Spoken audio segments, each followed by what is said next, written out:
dare to dream that the dawn is breaking on an independent, united kingdom.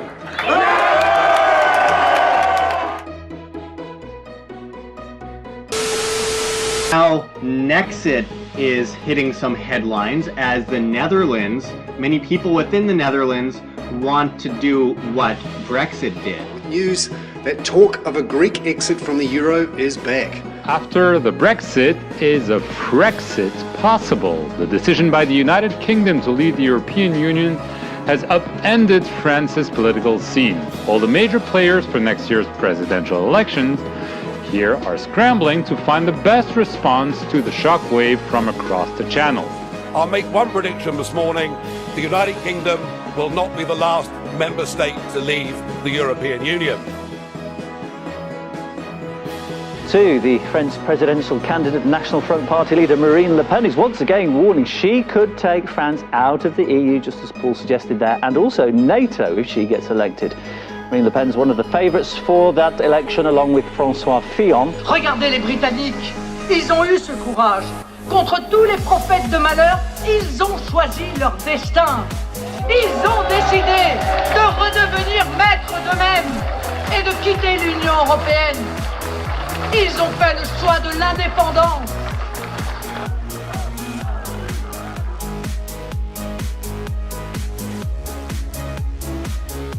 Some say he will be the next nail in the European Union's coffin.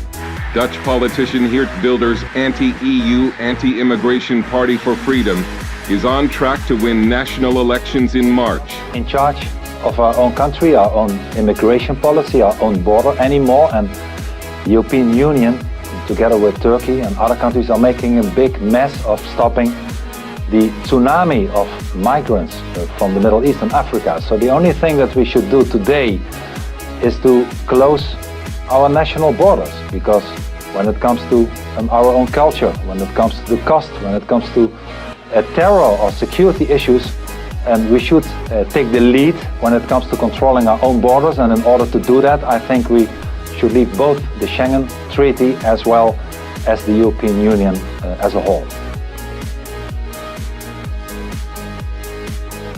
Many fear for Italy's future, especially its membership in the Eurozone.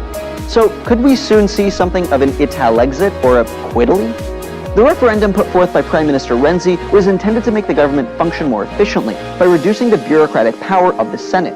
But an opposing populist party known as the Five Star Movement campaigned for voters to vote no. Crisi, crisi, crisi. The government has long dismissed them as anti-Euro nationalists, done so at their now clear and great peril. This month, center-left Prime Minister Matteo Renzi, a staunch defender of the European Union, was forced to resign. We always said that we are in favor of having referendum and having people aware, people decide about their future. It's election year in Germany, and there has been a lot of discussion about it. Following the Brexit referendum in the UK, Donald Trump's success in the US presidential elections, and the apparent rise of the National Front in France, there's talk of a wave of populism sweeping across the Western world. Apparently, a lot of people are either worried or hopeful that the right-wing Alternative für Deutschland, with its robust views on immigration, might win. Results came through today, and Angela Merkel has taken a big political hit in her home state. That's called Mecklenburg-West Pomerania. You can see it marked up there in the north on the map. And Mrs. Merkel's Christian Democratic Party came third. That would be a story in itself.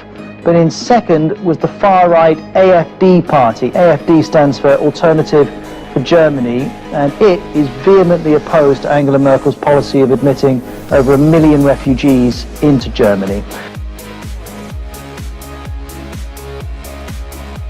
The European Union and Britain is one thing. The United Kingdom belongs to the European Union. There is a very clear choice between those on their side who speak of nothing but fear of the consequences of leaving the EU, and we on our side who offer hope. Between those who have been endlessly rubbishing our country and running it down, and those of us who believe in Britain. They say we can't do it. We say we can. They say we have no choice but to bow down to Brussels. we say they are woefully underestimating this country and what it can do. Well, at 20 minutes to 5, we can now say the decision taken in 1975 by this country to join the common market has been reversed by this referendum to leave the EU. We are absolutely clear now that there is no way that the Remain side can win. Isn't it funny? You know, when I came here 17 years ago, and I said that I wanted to lead a campaign to get Britain to leave the European Union, you all laughed at me. Well, I have to say, you're not laughing now.